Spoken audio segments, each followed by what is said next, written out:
இலங்கை போர்க்குற்றம் தொடர்பாக வருகிற 30ஆம் தேதி ஐநாவில் அமெரிக்க தீர்மானம் ஒன்றை கொண்டு வர உள்ளது. இந்த தீர்மானத்தை ஏற்பது தொடர்பாக தமிழ் தேசிய கூட்டமைப்பில் கருத்து பிளவு உருவாகியுள்ளது உண்மைதான் என அந்த கூட்டமைப்பின் மூத்த தலைவர் சுரேஷ் பிரேமச்சந்திரன் தெரிவித்துள்ளார். ஜெனீவா சென்றுள்ள அவருடன் எமது செய்தியாளர் ஹரிஹரன் மேற்கொண்ட நேர்காணலை இப்போது பார்ப்போம். தமிழ் தேசிய கூட்டமைப்பில் 4 கட்சிகள் இருக்கின்றன. அந்த 4 கட்சிகளில் தமிழரசு கட்சி என்று சொல்லக்கூடிய கட்சியைச் சேர்ந்த ஒரு சிலர் இதனை வரவேற்கிறார்கள்.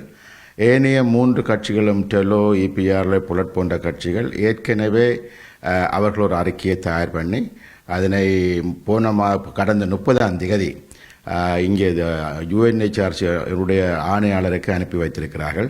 சர்வதேச விசாரணையை கோரித்தான் அந்த அறிக்கை அனுப்பப்பட்டது.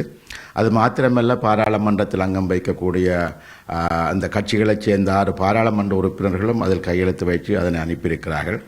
இது மாத்திரமல்லாமல் வடக்கு மாகாண சபை ஒரு சர்வதேச விசாரணையை கோரி அவர்கள் தீர்மானத்தை நிறைவேற்றியிருக்கின்றார்கள். 2 லட்சத்துக்கு மேற்பட்ட மக்கள் இப்பொழுது கையெழுத்து வைத்து ஒரு சர்வதேச விசாரணையை கோரியிருக்கிறார்கள். வடகிழக்கெங்கும் அந்த மக்கள் கையெழுத்து வைத்து அந்த கோரிக்கைகளும் இப்பொழுது கையளிக்கப்பட்டிருக்கின்றன. இவ்வாறான ஒரு நேரத்தில் தமிழ் தேசிய கூட்டமைப்பு அவ்வாறான ஒரு கோரிக்கையை முன்வைக்கவில்லை. ஆனால் நான் நம்புகின்றேன் தமிழரசு கட்சியைச் சேர்ந்த ஓரிரு தலைவர்கள் அவ்வாறான ஒரு கோரிக்கையை முன்வைத்திருக்கிறார்கள். இது முழுமையாக தமிழ் மக்கள் ஏற்றுக்கொண்ட ஒரு கோரிக்கை அல்ல. தமிழ் தேசிய கூட்டமைப்பில் இலங்கை தமிழரசு கட்சி ஒரு மிக முக்கியமான கட்சியாக இருக்கிறது.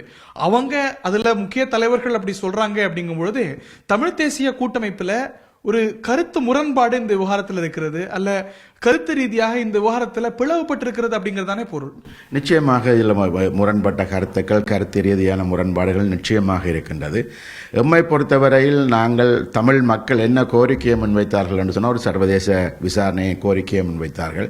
ஆனால் இந்த அறிக்கை ஒரு ஹைபிரிட் சிஸ்டம் என்ற ஒரு கலப்பு முறையை வலியுறுத்தியது. வந்திருப்பது நீங்கள் கூறியது போன்று அதில் விட ஒரு உள்நாட்டு நெறிமுறைகளுக்கு உட்பட்ட விதத்திலான ஒரு விசாரணையை அது நோக்கி நிற்கின்றது.